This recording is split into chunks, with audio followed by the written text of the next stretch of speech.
सर्वाग्ले शिवे सर्वासाधिके शरणतम के गौरी नारायणी नमोस्तुते। जय श्री राम। साथियों नमस्कार। साथियों, एस्ट्रोलॉजर अजय किराय का यूट्यूब चैनल पर आपका स्वागत है। साथियों, गंडात मूल नक्षत्र के विषय में चर्चा करते समय मैंने आपसे वादा किया था, मैंने चर्चा किया था कि जो 6 गंड मूल नक्षत्र होते हैं जिनके विषय में आपको मैंने बताया था कि इनके हर नक्षत्र के जन्म लेने पर क्या क्या फल होते हैं और उनको क्या क्या उपाय करने चाहिए, जो है क्या करना चाहिए। तो यदि आप हमारे चैनल प्रथम बार उपस्थित हुए हैं अथवा हमारे वीडियो पहली बार देख रहे हैं, कृपया हमारे चैनल को सब्सक्राइब कर लें, बगल बेल आइकन घंटी प्रेस कर लें, जिससे आपको नई नई बातें समय से पता चलती रहे, आप उनसे अवगत होते रहें। तो साथियों, जो दूसरा जो गंड मूल नक्षत्र हुआ, जिसे पहले मैंने चर्चा किया था अश्विनी नक्षत्र का, जो पहला नक्षत्र हुआ, और उसके बाद जो दूसरा गंड मूल नक्षत्र आएगा वह अश्लेषा नक्षत्र आएगा।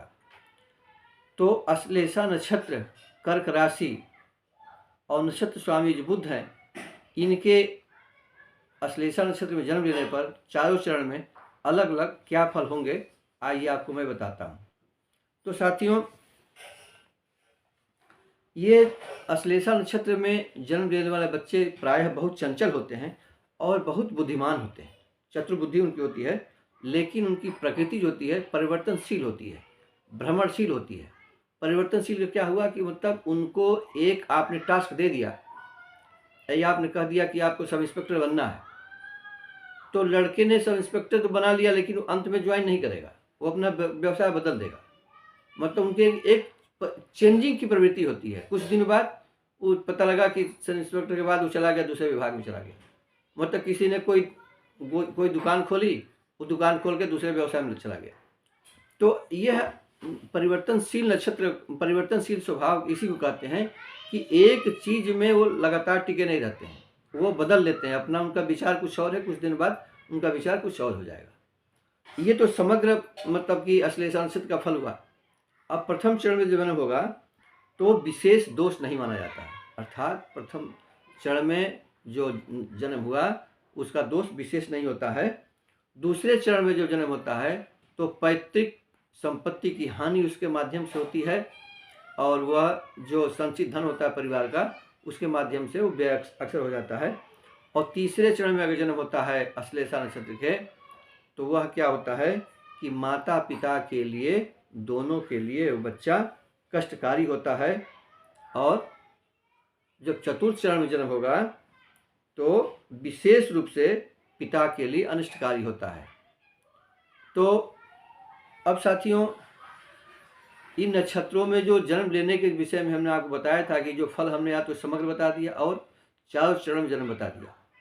तो ये जो नक्षत्र में जो गंडात नक्षत्र होते हैं, मूल नक्षत्र होते हैं, मूल संज्ञक नक्षत्र होते हैं, इनमें मान्यता है कि जब बच्चा जन्म लेता है तो सबसे पहले आपको, आजकल क्या होता है कि लोग अपने दुलार में तुरंत पहले बच्चे को देखने चले जाते हैं।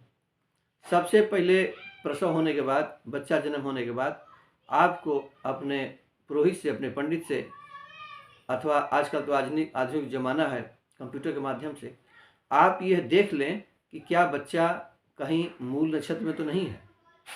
क्योंकि मूल नक्षत्र में अगर बच्चा जन्म लेता है और पिता उसका दर्शन करता है, पिता उसको देखता है, तो यह हानिप्रद होता है।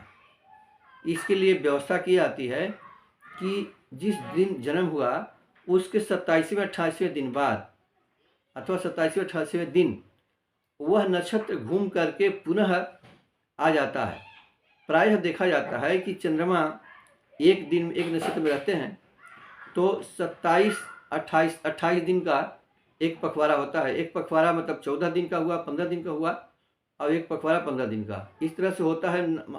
स्टैंडर्ड क्वालिटी में 30 दिन का होता है एक महीना, लेकिन प्राय कभी कभी होता है 14 दिन में ही एक पखवाड़ा पूरा हो जाता है, दूसरा पूरा हो जाता है। अर्थात 28 दिन में के आसपास में वह नक्षत्र पुनः राउंड होके आ जाता है अपने स्थान पर। तो उस दिन उस नक्षत्र की शांति जरूर करा लेनी चाहिए जिस नक्षत्र में जन्म हुआ है। और यदि आप ऐसा नहीं कर पाए तो परेशानियां तो होती रहेंगी। तो अगले वर्ष में जब बच्चा 1 साल का हो जाएगा तो उसी महीने में जब वह तिथि और समय वो नक्षत्र आवे तब उसकी शांति समय से विधिवत करा लेनी चाहिए। इसमें प्रमाद और आलस्य नहीं करना चाहिए, तथा बच्चे के लिए, बच्चे के परिवार के लिए, बच्चे के माता पिता के लिए यह नुकसानदायक होता है। इससे बचना की कोशिश करना चाहिए। तो आपने हमारे वीडियो को शुरू से अंत तक देखा, इसके लिए आपको साधुवाद, धन्यवाद। मिलते हैं अगले वीडियो में, तब तक के लिए नमस्कार। वीडियो देखने आपको बहुत बहुत धन्यवाद।